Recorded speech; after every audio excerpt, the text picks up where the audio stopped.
La mafia, el gángster asesino. Esta es una historia de oportunidades perdidas. De cómo los organismos encargados del cumplimiento de la ley mejor preparados fracasaron a la hora de atrapar al asesino más sanguinario de la mafia, Roy DeMeo. Roy era al asesinato lo que Henry Ford a la industria del automóvil. Él lo diseñaba, lo organizaba y asesinaba con eficiencia. En los años 70, DeMeo se embarcó en una desenfrenada oleada de asesinatos. Cuando Roy te mataba, no encontraban tu cuerpo. Sus víctimas pueden llegar a ser 200 personas. Roy DeMeo era tan culpable como cualquier asesino en serie. No solo mataba a sus víctimas, sino que las descuartizaba, denigraba y despojaba para siempre de su humanidad. Algunas eran asesinadas simplemente porque acompañaban a un objetivo. Si buscas malvado en el diccionario, aparecerá su foto. La gran pregunta es, ¿por qué la policía y el FBI no pararon antes a Roy DeMeo?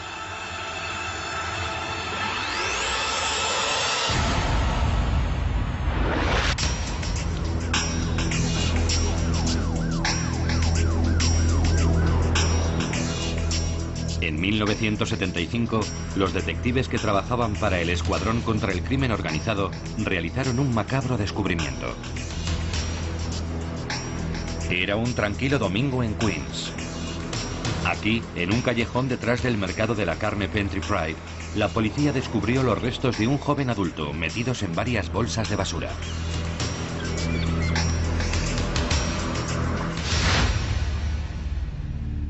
La víctima era Andrei Katz, un delincuente de poca monta. Andrei Katz era un ladrón de coches muy bueno. Suministraba coches a talleres de chapa y pintura y también suministraba coches a concesionarios de coches usados.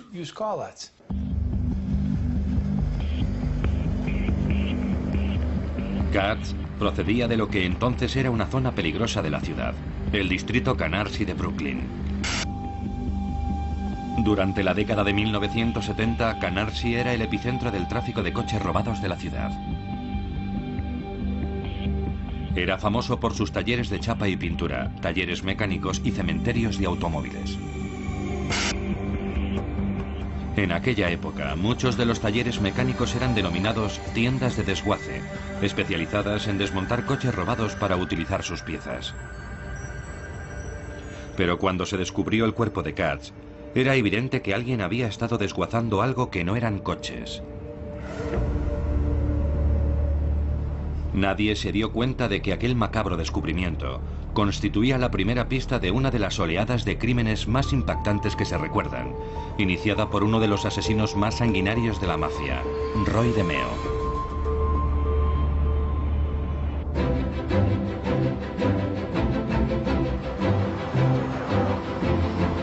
La vida de Roy DeMeo podría haber sido muy distinta. Su madre quiso que fuera médico. Un tío suyo era un importante fiscal, otro un científico forense. Pero Roy DeMeo nunca auguró un futuro tan prometedor. Tras comenzar como chico de los recados y aprendiz de carnicero a tiempo parcial, escogió la vida criminal.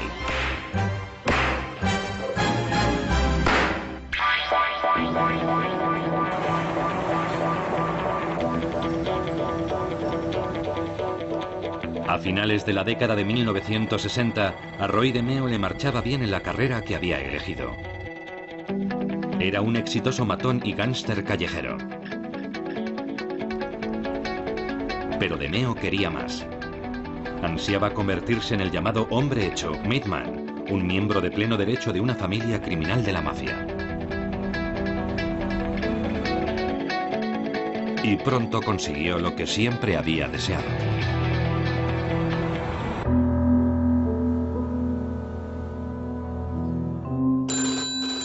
Un día recibió la llamada. Alguien quería reunirse con él.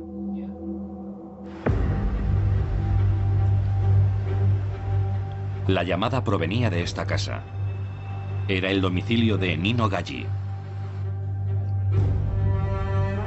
Galli era un capitán mafioso de la tristemente célebre familia criminal Gambino de Nueva York.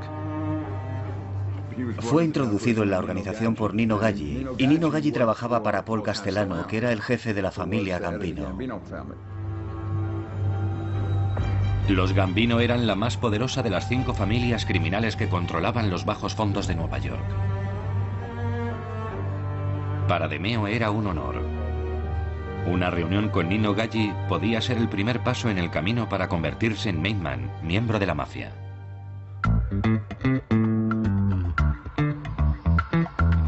Galli colocó a DeMeo en el primer peldaño de la escalera de la mafia. Fue convertido en socio y trabajaba en colaboración con Nino en varias tramas para aumentar sus respectivos caudales. Los intereses de negocio de DeMeo encajaban a la perfección. Préstamo con usura. Juego. Robo. La luna de miel comenzó bien. DeMeo expandió su negocio de préstamo con usura. Y pronto Roy estaba haciendo lo que cualquier jefe de la mafia desea hacer: ganar dinero a raudales. Pero DeMeo era algo más que un simple prestamista. Él era un emprendedor.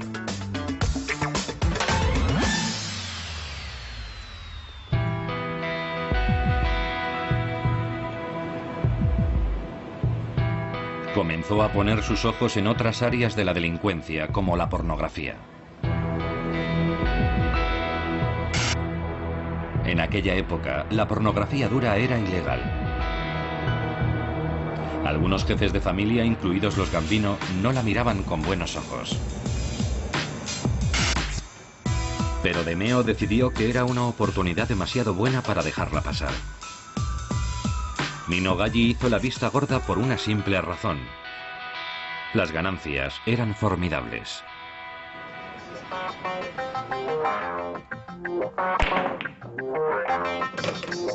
Para cumplir sus acuerdos, DeMeo construyó su propia banda de delincuentes especializados, conocida como la Banda de DeMeo.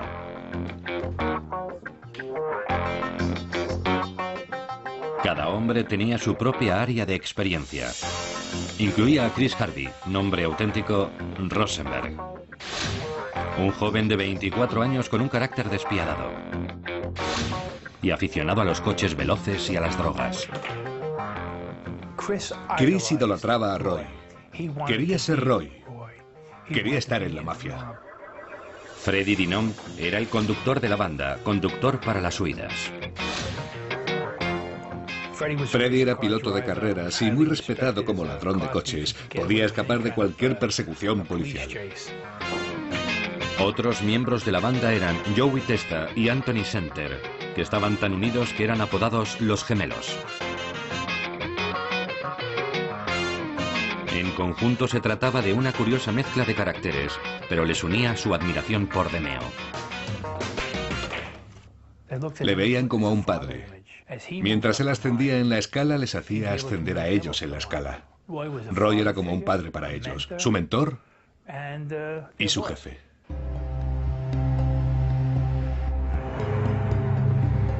La banda solía reunirse en un bar, en la avenida Flatlands, Brooklyn. Actualmente es una iglesia, pero en aquella época se llamaba Salón Géminis, y era el club y base de operaciones de la banda de DeMeo.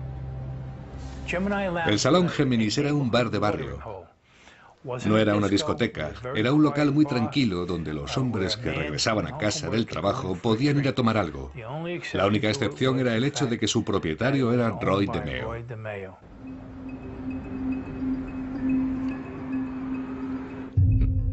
Desde su base en el Salón Géminis, DeMeo empezó a expandir su operación delictiva. Roy era un emprendedor. Buscó muchas formas de expandir su negocio y lo hacía extraordinariamente bien. En 1972 realizó una hazaña extraordinaria para tratarse de un criminal de carrera. Se introdujo en el mundo de las finanzas. Fue elegido miembro de la junta directiva de un pequeño banco, el Brooklyn Credit Union. Al principio Roy empezó a trabajar bajo las órdenes de Nino, ayudando a lavar dinero. Pero DeMeo no se detuvo ahí. Vio la oportunidad de robar dinero en efectivo, además de lavarlo. Lo que ocurrió fue que Roy se introdujo en el negocio, lo organizó y lo llevó un paso más allá. DeMeo comenzó a desfalcar dinero. Saqueó el capital del banco y consiguió que otros directores hicieran lo mismo. Cuando hubo terminado, el banco se fue a la quiebra. Para entonces había proporcionado a él y a Nino Gaggi cientos de miles de dólares.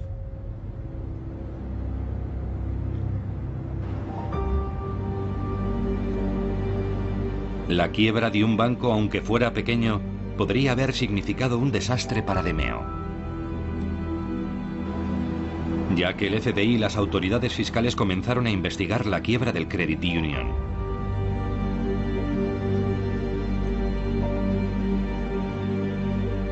Pero tanto Gaggi como DeMeo ya se habían desvinculado de aquella actividad y no se les pudo inculpar. El resultado, eran libres. Y se libraron de aquello. DeMeo se las había arreglado para eludir a las autoridades. Ahora pensaba que podía quedar impune de cualquier cosa, incluso del asesinato.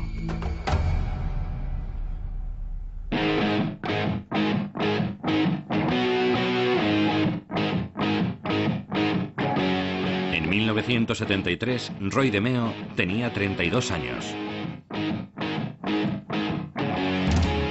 Su negocio de pornografía marchaba bien, pero DeMeo pensaba que podía ir mejor.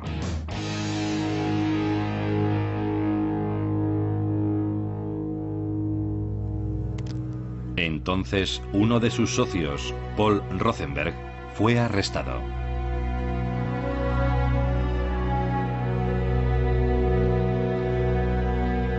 Al encontrarse bajo presión, Roy DeMeo temía que Rosenberg pudiera revelar cuál era su parte en la industria, así que decidió tomar medidas.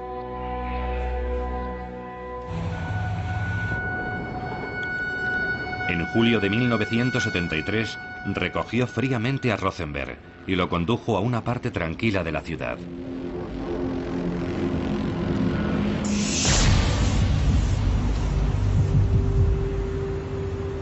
Era su primer asesinato. La ejecución lo cambió. Descubrió que el asesinato le daba poder. Ahora no dudaría en volver a asesinar, siempre que se presentara un obstáculo.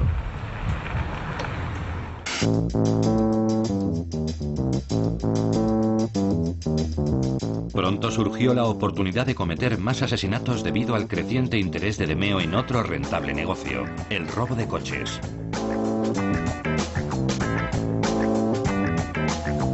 La banda de DeMeo estaba adquiriendo importancia en el lucrativo negocio del tráfico de vehículos robados.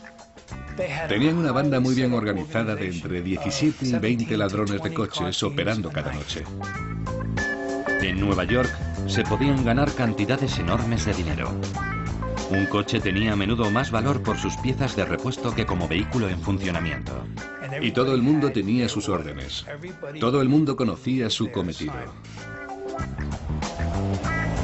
Su banda robaba los coches y o bien se les adjudicaba documentación nueva o se desmontaban en las tiendas de desguace de Canarsie.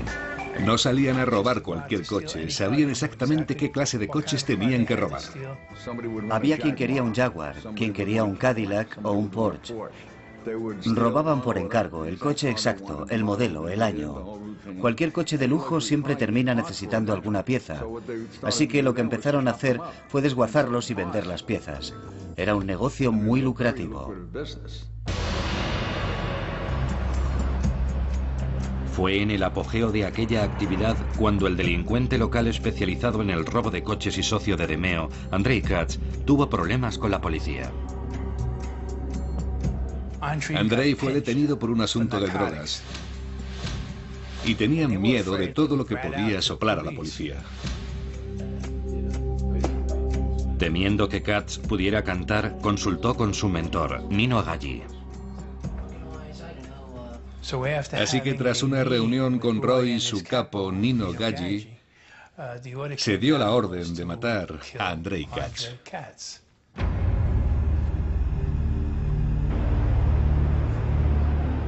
DeMeo preparó un elaborado plan. Katz fue conducido por una mujer cómplice a una trampa. Lo capturaron, le pusieron una soga al cuello y lo arrastraron hasta el interior de un coche. Entonces, DeMeo y su banda llevaron a Katz a Pentry Pride, el mercado de la carne en Queens. Pero esta vez, DeMeo hizo algo diferente. Inspirado por el entorno, puso en práctica su experiencia como aprendiz de carnicero.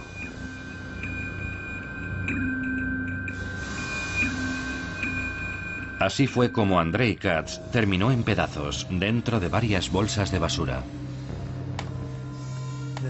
Lo siguiente que ves en los titulares es la noticia de un cuerpo descuartizado hallado en la parte trasera de Pentry Pride. Y lo que un vagabundo creía que era una pierna de cordero, en realidad se trataba del muslo de Andrei con un tatuaje grabado en él.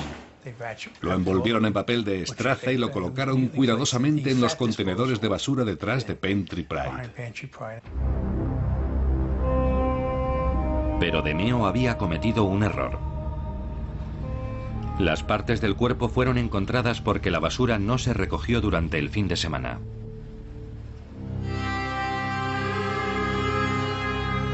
Una vez más, DeMeo volvió a quedar impune. La investigación policial de 1975 sobre el asesinato de Katz no logró descubrir la implicación de la banda. Ningún testigo compareció para prestar declaración. No se halló ninguna prueba inculpatoria.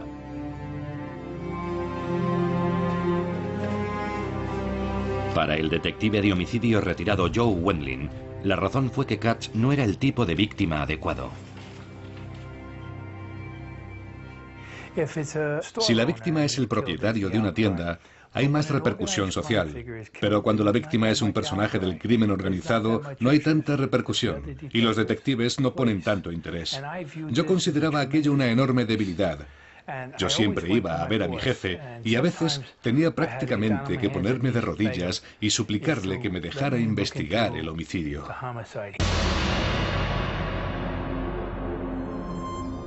A partir de entonces, Roy DeMeo comenzó a disfrutar de aquella forma de asesinato. Roy DeMeo fue probablemente uno de los tipos más viles, despiadados y sanguinarios con los que me he cruzado. El descuartizamiento era raras veces utilizado por la mafia, pero para DeMeo se había convertido en su sello. No tenía ningún respeto por la vida humana, no tenía ningún respeto por nadie, excepto por sí mismo. Si buscas malvado en el diccionario aparecerá su foto. DeMeo descubrió que se podía hacer desaparecer a cualquiera. Cortaban el cuerpo en pedazos, lo descuartizaban, envolvían las partes cuidadosamente y las dejaban en contenedores.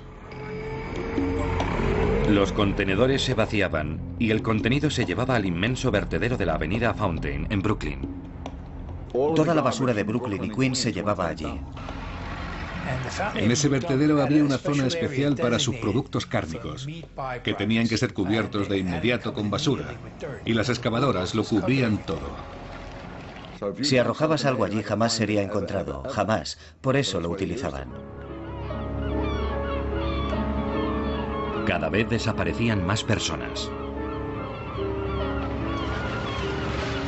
Había un número de personas que habían desaparecido y nunca pudimos encontrarlas. Había un grupo de hombres que estaban asesinando a gente cuyos cuerpos nunca se encontraban. Zona restringida. Se necesita la identificación adecuada. Hoy hace tiempo que el vertedero se convirtió en una zona ajardinada. Y hay pocas pistas sobre el número de cuerpos que DeMeo envió allí.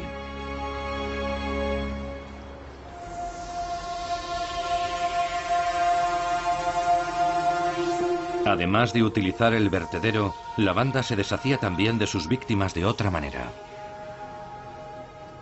Cortaban en pedazos los cuerpos, los metían en bolsas consistentes y los tiraban desde una barca al océano. DeMeo se fue haciendo cada vez más diestro en su trabajo. Era tan competente que incluso el jefe de la familia, Paul Castellano, lo llamó para utilizar sus servicios como sicario. Residuos peligrosos. Había averiguado que su yerno estaba engañando a su hija. Uno de los cuerpos pertenecía al yerno de Paul Castellano. Su hija había tenido un aborto espontáneo porque lo había descubierto engañándola, así que Paul ordenó a DeMeo que lo matara. Una vez más, el cuerpo nunca se encontró. Sorprendentemente, a pesar de todas las desapariciones, el departamento de policía no logró establecer un patrón, excepto una persona. El detective Joe Wendling. Primero Wendling y luego un compañero del departamento de tráfico de vehículos robados, John Murphy, detectaron algo. Todos los asesinatos estaban vinculados al mundo del tráfico de vehículos robados. Un informador me dijo, fíjate en la cantidad de ladrones de coches que están desapareciendo. Creo que están cortándolos en pedazos y por eso no los encontramos. Pero a pesar de aquella pista, nadie siguió investigando. Pocos compartían el entusiasmo de Wendling para investigar más a fondo. Distrito 20, Departamento de Policía. De hecho, las fuerzas del orden estaban en crisis. Una mala gestión financiera supuso la paralización del reclutamiento de policías. La moral estaba baja y la confianza de la gente en el departamento de policía había descendido a niveles ínfimos. La unidad de tráfico de vehículos robados no daba abasto y el FBI no estaba interesado en el tráfico de vehículos robados a nivel local.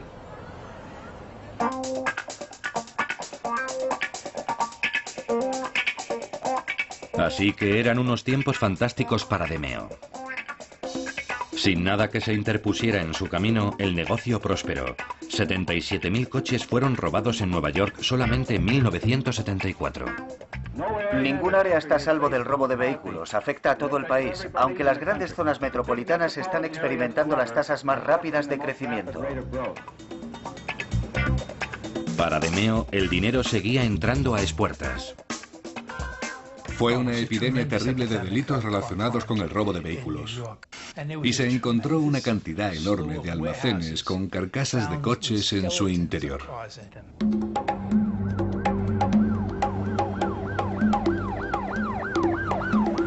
Sin embargo, DeMeo no las tenía todas consigo. Otra unidad encargada del cumplimiento de la ley estaba investigando las reuniones de su banda en el Salón Géminis. Era una unidad aparte. El grupo de intervención contra el crimen organizado de la oficina del fiscal del distrito de Queens y el detective Kenny McCabe. Kenny era el agente de inteligencia de la oficina del fiscal del distrito. Guardaba todos los archivos sobre el crimen organizado. Cubría todos los funerales, todas las bodas. Escribía pequeñas notas y tenía carpetas y carpetas de todas las familias. Entonces, Joe Wendling, John Murphy y Kenny McCabe hicieron lo que el amplio conjunto de organismos encargados del cumplimiento de la ley no había logrado hacer.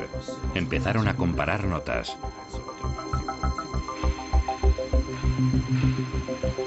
Convencidos de que DeMeo estaba involucrado en asesinatos, comenzaron las tareas de vigilancia, pero solo podían hacerlo en su tiempo libre.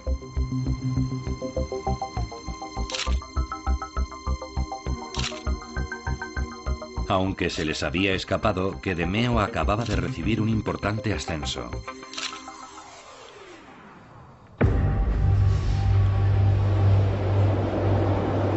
En 1977, Roy DeMeo consiguió lo que siempre había deseado. Se convirtió en mafioso de pleno derecho y fue iniciado formalmente en la familia criminal de la mafia. Para ser iniciado, o te conviertes en un ganador de dinero o en un sicario. Matas a alguien o ganas dinero. DeMeo era ambas cosas.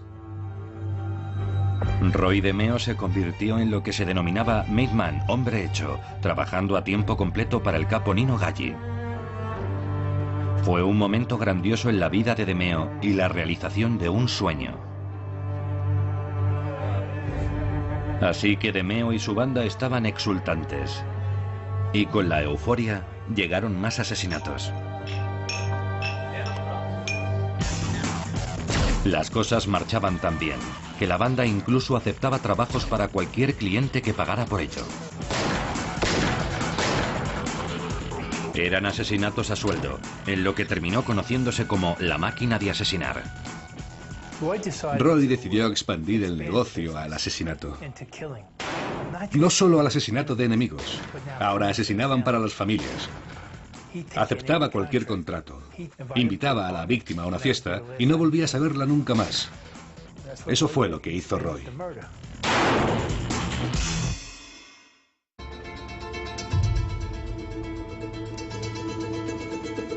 ...1979 fue un punto álgido para la máquina de asesinar de DeMeo. Para atender la demanda, la banda llevaba a cabo los asesinatos y los descuartizamientos bajo techo. Ahora la mayoría de los asesinatos se cometían en la parte trasera del Salón Géminis. Detrás del salón había un apartamento cuyo arrendatario era un tipo llamado Joseph Guglielmo. Con un señuelo llevaban allí a la víctima y la introducían en el apartamento. Roy DeMeo disparaba a la víctima en la cabeza, que se envolvía rápidamente en una toalla. Chris Rosenberg apuñalaba a la víctima en el corazón para detener la hemorragia. Luego se dejaba el cuerpo drenando durante 45 minutos. En el cuarto de baño lo metían en la bañera.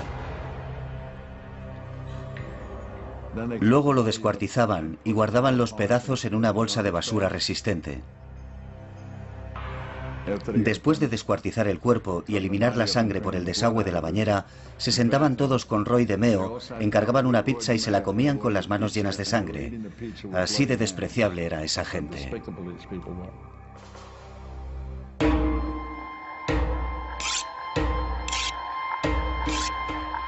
Con el paso del tiempo, el proceso de desmembramiento se transformó en un sádico ritual. No había necesidad de hacer aquello. Era pura maldad perversa. La mafia no lleva a cabo sus asesinatos así. ¿Para qué llegar a esos extremos cuando puedes sencillamente meterle a la víctima una bala en la cabeza y tirar su cuerpo al mar? Lo hacían por pura perversión. Y DeMeo empleaba esos métodos porque era un psicópata.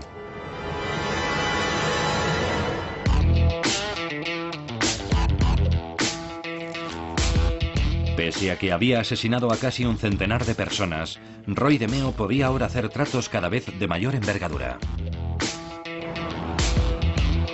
Así que se embarcó en un ambicioso plan para exportar coches robados a Kuwait. Se había convertido en un criminal a escala internacional.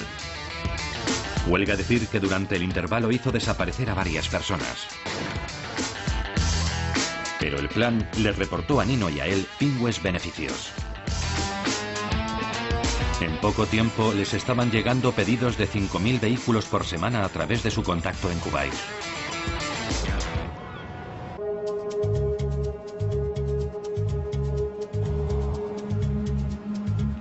En paralelo, DeMeo se implicaba cada vez más en negocios de cocaína.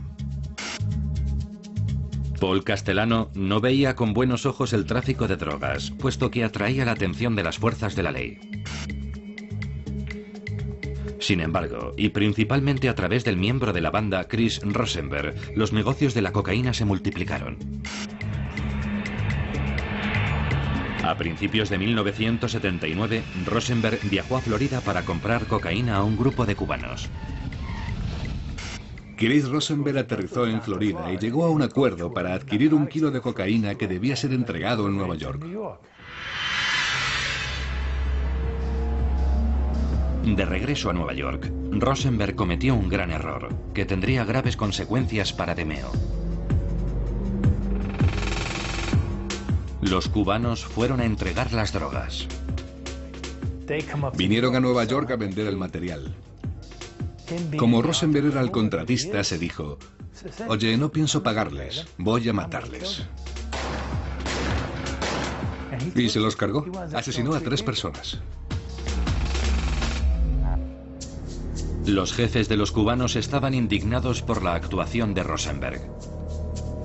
Cuando Roy se enteró, dijo: van a mandar aquí a un ejército y van a matarte. Y le preguntó: ¿qué nombre les diste? Y él contestó: dije que iba en nombre de Roy DeMeo. Entonces Roy dijo: Dios mío, mi familia está muerta. Van a venir aquí y se van a cargar a toda mi familia. Los asesinatos de Rosenberg podían originar una guerra frontal entre los cubanos y el clan Gambino. A modo de compensación, los cubanos exigieron la cabeza de alguien en lo que luego se conocería como la crisis cubana.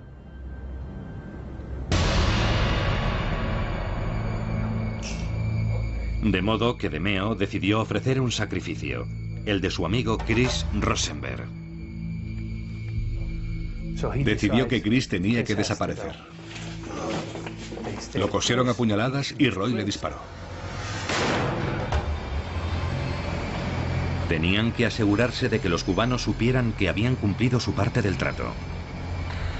Así que DeMeo no podía hacer desaparecer el cuerpo. Necesitaba una escenificación. No podían descuartizar a Chris. Tenían que dejar su cuerpo a la vista para que saliera en los titulares de prensa. Aparcaron su coche en el parque Floyd Bennett. Lo dejaron sentado en el interior con una pistola de 9 milímetros entre las piernas y luego ametrallaron el coche. Salió en todos los titulares.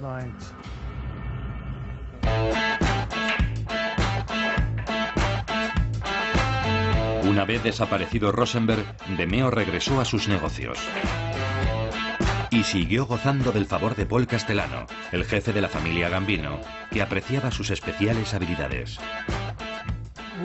Roy no podía ser asesinado porque Paulie necesitaba a sus pistoleros. DeMeo y sus hombres eran muy respetados, y eso le confería mayor poder a Paulie. Nadie se atrevería a meterse con Paulie. Por ese motivo, Roy DeMeo era tan importante para Paul Castellano. Sin embargo, la crisis cubana dejó huella en DeMeo. La idea de que los cubanos querían matarle le volvió paranoico, y eso le llevó a cometer un grave error. Confundió a un joven vendedor de aspiradoras de 18 años con un asesino cubano. Roy se puso muy nervioso cuando vio a aquel pobre vendedor de Electrolux merodeando por las casas de Massapequa y subiendo a su casa a venderle un aspirador. Persiguieron a aquel pobre sujeto por medio Long Island. Lo mataron y desaparecieron.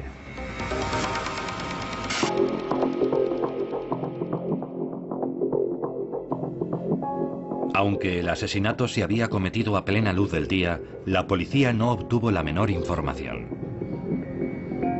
Ningún testigo se atrevió a hablar.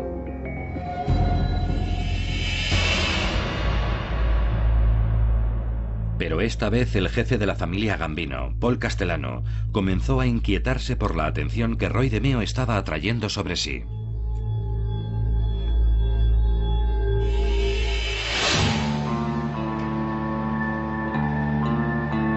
Entonces, a finales de 1979, Castellano decidió matar a 2 miembros de su familia criminal. De modo que dio instrucciones a Nino Galli y a Roy DeMeo para que ejecutaran el asesinato. La orden le llegó a Nino Galli: mátalos, encárgate personalmente. Así que Nino decidió contar con su mano derecha y principal asesino, Roy. Organizaron un encuentro con un padre y su hijo. Los tenían en el coche, pero el padre se dio cuenta de que aquello no iba a terminar bien.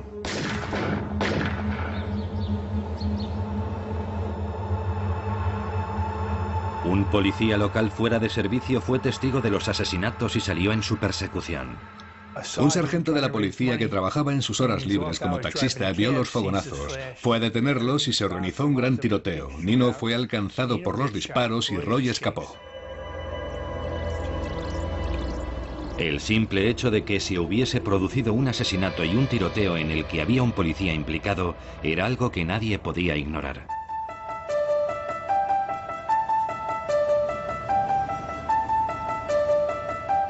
Así que los investigadores empezaron por fin a establecer la relación entre DeMeo y su banda, entre el tráfico de vehículos robados y los asesinatos del distrito Canarsie, y entre Nino y el jefe de la mafia, Paul Castellano. Entonces el FBI hizo un descubrimiento clave.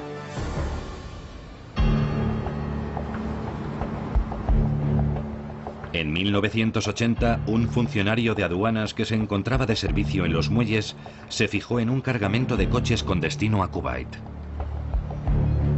Parecía tratarse de vehículos robados a los que se había aportado documentos nuevos de matriculación.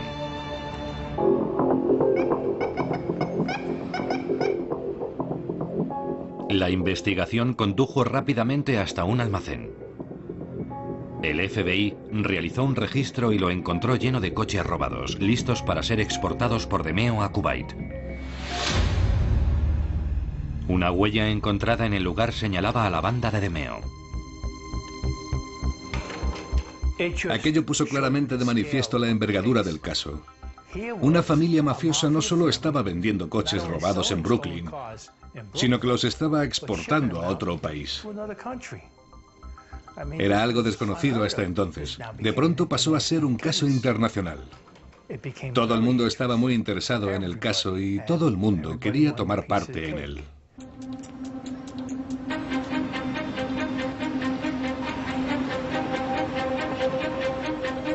En 1982, la presión sobre DeMeo iba en aumento. Una nueva fuerza de intervención se trasladó a las oficinas de Foley Square en Nueva York para encargarse del caso. La encabezaba un fiscal de reconocido prestigio, Walter Mack. Walter es un fiscal realmente brillante. Ese hombre, Walter Mack, es uno de los mejores fiscales que he conocido en mi vida, sin la menor duda. Es un tipo con redaños, y fue él quien ensambló todo el caso. Se entregó a la investigación en cuerpo y alma. La labor de Mack fue poner a trabajar a todas las agencias conjuntamente. Se formó un equipo de investigadores federales, estatales, locales y municipales. El equipo contó pronto con la presencia de Joe Wendling. Nos sentamos, espoleamos el interés de Walter y le pedimos que nos hiciera la promesa de que si se encargaba del caso, seguiría hasta el final. Walter Mack cumplió, y pronto algo quedó claramente de manifiesto. Lo que había comenzado como un caso de tráfico de vehículos robados a gran escala se estaba convirtiendo en algo de mucha más envergadura. La policía de entonces nos había trasladado un caso de tráfico de vehículos robados. Aunque había expectativas de que la mafia pudiera emerger durante la investigación, no se consideraba un caso puramente relacionado con la mafia. A medida que Mack y su equipo avanzaban en la investigación, la máquina de asesinar de Roy DeMeo salió a relucir. Y lo que sucedió entre los siguientes 6 meses a un año fue el extraordinario trabajo combinado de unos investigadores llenos de motivación, que estaban convencidos de que los integrantes de aquella banda habían eludido su responsabilidad por actos verdaderamente espantosos, y dedicaron su empeño a buscar los medios y los mecanismos que pudieran servir para encajar todas las piezas. Despacio pero con paso firme, Mack y su equipo construyeron el caso contra DeMeo y su jefe, Nino Galli. Esta vez estaban decididos a impedir que se les escaparan. Existía el compromiso para con las víctimas, las madres, los padres, maridos, viudas, los hermanos y las hermanas, de que había llegado el momento de hacer justicia con aquella situación y eso les animaba a seguir. Una de las tácticas que exploraron fue acosar a DeMeo para ver si se derrumbaba.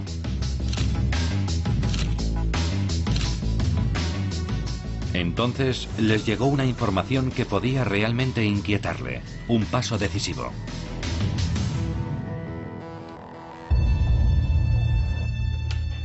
Un día sonó el teléfono.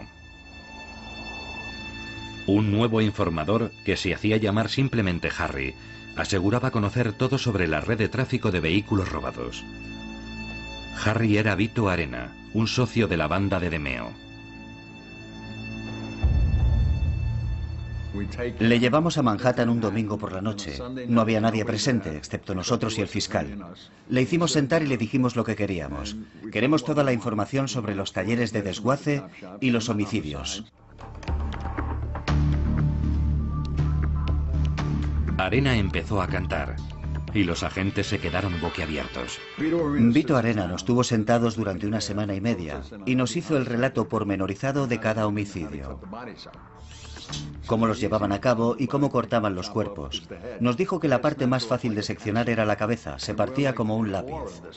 Nos dejó atónitos y nos lo contó todo sobre Roy DeMeo.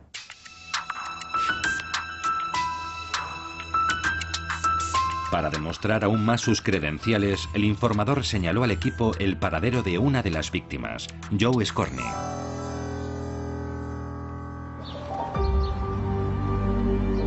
Su cuerpo fue hallado justo donde Arena dijo que estaría, dentro de un barril de cemento en el fondo de un lago. Encontramos el cadáver, del que ya solo quedaba el esqueleto. Llevaba chaqueta y pantalón de faena y una cartera en el bolsillo de la chaqueta. En la cartera llevaba una tarjeta con el nombre de su dentista, lo que nos permitió identificarle en una hora aproximadamente.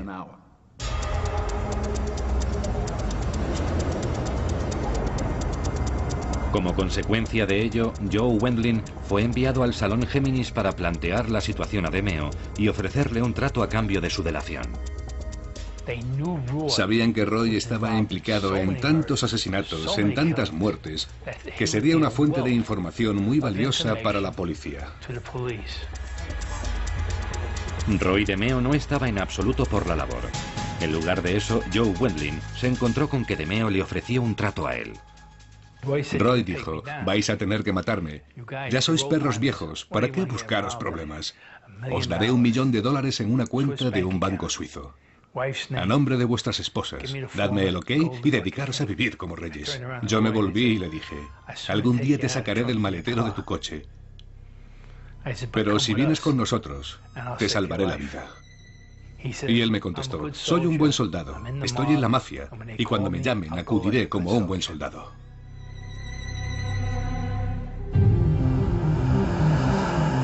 Pero el caso iba por buen camino, y con las pruebas que se iban acumulando parecía solo una cuestión de tiempo que DeMeo fuera procesado.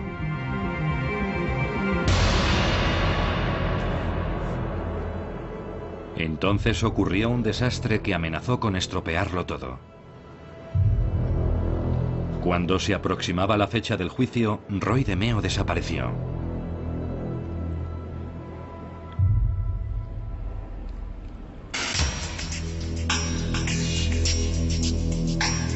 La policía salió en busca de DeMeo.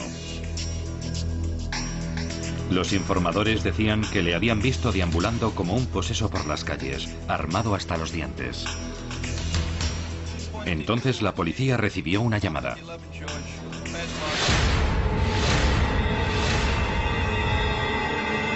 Roy DeMeo, el despiadado asesino, había sido encontrado muerto en el maletero de su Cadillac. Me desplacé hasta el lugar, levantaron el maletero y ahí estaba Roy, tieso. Me dije, qué tributo a nuestro trabajo. Han asesinado a un tipo que les reportaba un montón de dinero. Habían dejado su Cadillac estacionado en un aparcamiento detrás del Club Náutico Varuna, en Brooklyn. Roy DeMeo murió como había vivido, como una rata callejera, en posición fetal en el maletero de un coche. Ningún miembro de las fuerzas de la ley experimentó el menor sentimiento de compasión o de empatía, incluido yo mismo. La cuestión era obvia. ¿Quién había sido el responsable? Para el equipo de investigación, el jefe de la familia Gambino, Paul Castellano, era el hombre con mayores motivos.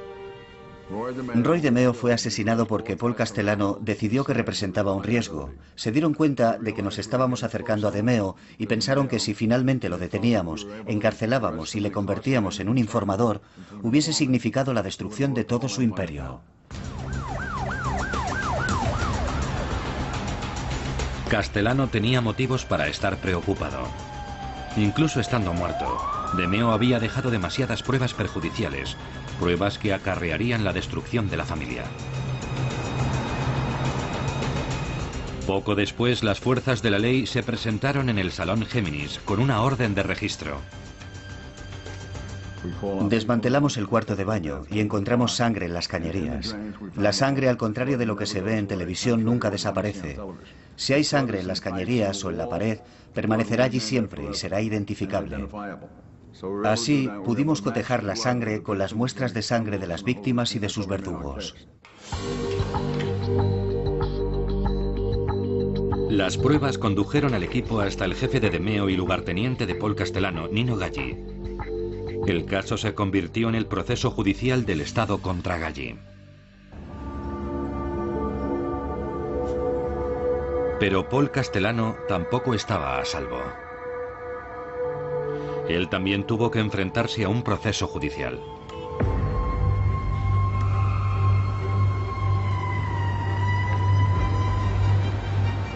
En las Navidades de 1985, durante un receso de 2 semanas que se tomó el jurado, Castellano se dirigió a un restaurante acompañado de uno de sus leales socios.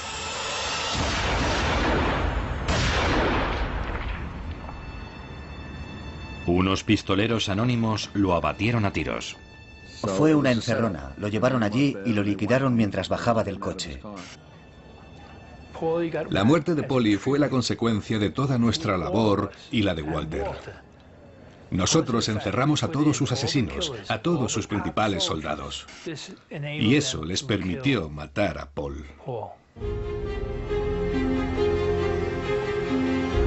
Una vez desaparecido Castellano, en un último proceso, el resto de la banda de DeMeo y su capo, Nino Galli, fueron juzgados por los asesinatos pendientes, incluido el del ladrón de coches Andrei Katz. No se trataba de un caso construido de la noche a la mañana, ni en una semana.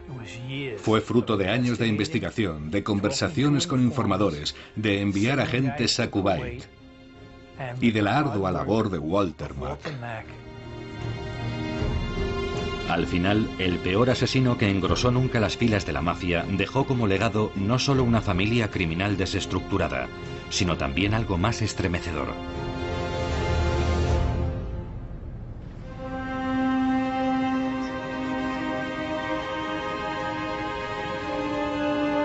Solo una parte de sus asesinatos se han podido resolver. Lo cierto es que nunca conoceremos la cifra exacta. Roy alardeaba de haber matado a 150 individuos, y yo diría que entre 150 y 200 sería una cifra aproximada. Creo que Roy era extremadamente eficiente y cruel a la hora de proteger su territorio. Hubo gente que nos llamó comunicándonos la desaparición de sus hijas, chicas que rondaban bares y ambientes por el estilo, y nunca llegamos a saber nada de ellas. En lo que respecta a hacer justicia con las víctimas, la cuestión es bastante compleja. ¿Es eso realmente posible? Soy de los que piensan que las heridas de los familiares de las víctimas no cicatrizan nunca. Roy DeMeo era tan culpable como cualquier asesino en serie. No solo mataba a sus víctimas, sino que las descuartizaba, las denigraba y las despojaba para siempre de su humanidad. Era un ser humano perverso y cruel, si es que se le puede llamar ser humano. Yo no lo calificaría así.